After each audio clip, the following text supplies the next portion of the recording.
السلام علیکم ورحمۃ اللہ وبرکاتہ۔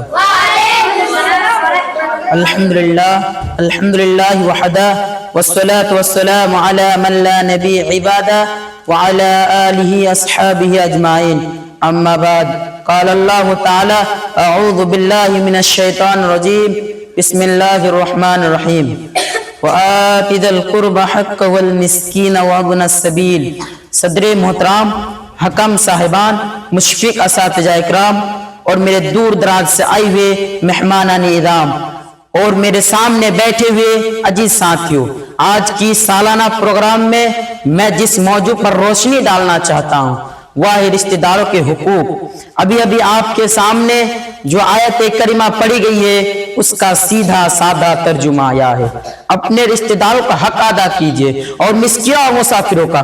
اس آیت کریمہ سے معلوم ہوتا ہے رشتہ داروں کے مالی اور اخلاقی ہر قسم کے حقوق کو ادا کرنا چاہیے اور محتاجوں اور مسافروں کی خبر رکھنی چاہیے، جیسے اللہ فرماتا ہے وَاتَّقُوا اللَّهَ الَّذِي تَسَاءَلُونَ بِهِ وَالْأَرْحَامَ، سورہ نساء آیت نمبر 1۔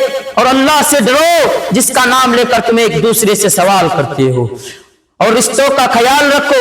یوں تو تم انسانوں حقوق کی رعایت رکھنی ضروری ہے، لیکن رشتہ داروں سے ان کے حقوق کی رعایت اور حسن سلوک میں مزید اہتمام ضروری ہے، جس کی قرآن مجید میں صاف طور پر حکم ہے وَأُولُو الْأَرْحَامِ بَعْضُهُمْ أَوْلَىٰ بَعْضٍ فِي كِتَابِ اللَّهِ، رشتے والے اللہ کی کتاب میں ایک دوسرے کے قریب تر ہے۔ اور ایک مقام پر ارشاد ہے إِنَّ اللَّهَ يَأْمُرُ بِالْعَدْلِ وَالْإِحْسَانِ وَإِيتَاءِ ذِي الْقُرْبَىٰ، بے شک اللہ تعالیٰ انصاف، حسن سلوک اور قرابت داروں یعنی رشتہ داروں کو دینے کا حکم دیتا ہے۔ پیارے ساتھیوں، قرآن مجید کے علاوہ حدیث نبوی میں رشتہ داروں کے حقوق کو بیان کیا گیا ہے، جیسے کہ اللہ کے نبی صلی اللہ علیہ وسلم فرماتے ہیں یا ایھا الناس افشوا السلام واطعموا الطعام وصلوا الارحام وصلوا باللیل والناس نیام تدخلوا الجنۃ بالسلام۔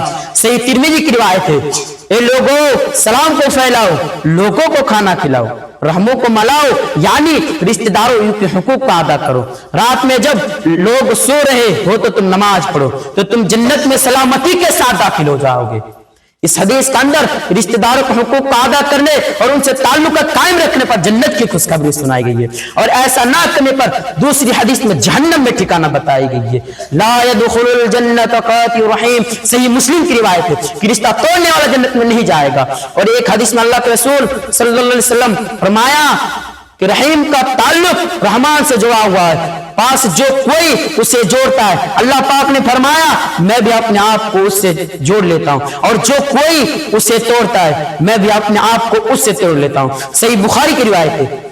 اس طرح ایک حدیث میں آتا ہے ایک صحابی نے عرض کیا کہ اللہ کے رسول صلی اللہ علیہ وسلم میں کس کے ساتھ حسن سلوک کروں؟ آپ صلی اللہ علیہ وسلم نے 3 بار فرمایا ماں کے ساتھ، پھر باپ کے ساتھ، پھر قریب ترین رشتہ داروں کے ساتھ اچھا سلوک کرنے کا حکم دیا ہے۔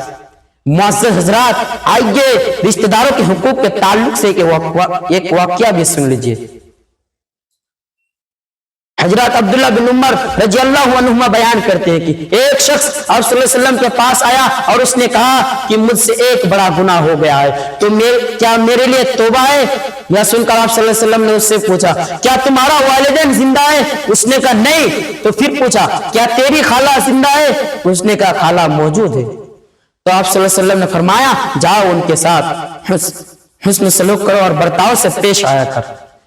صحیح ترمذی کی روایت ہے۔ اس واقعے سے معلوم ہوتا ہے کہ ماں باپ کے ساتھ حسن سلوک کے علاوہ چاچا چاچی، ماموں خالہ پھوپھو وغیرہ رشتہ داروں کے ساتھ حسن سلوک کرے، انسانی گناہوں کے کفارہ بنتے۔ میرے اسلامی بھائیوں، ہم اگر چاہتے زیادہ دن تک زندہ رہے اور روزی کی خوب فرمانی حاصل کرے تو ہمیں چاہیے کہ رشتہ داروں کے ساتھ حسن سلوک کرے اور ان کے حقوق کو ادا کرے، کیونکہ صلہ رحمی اور قرابت داروں کے حقوق کے ادائیگی سے زندگی اور روزی دونوں میں برکت ہوتی ہے۔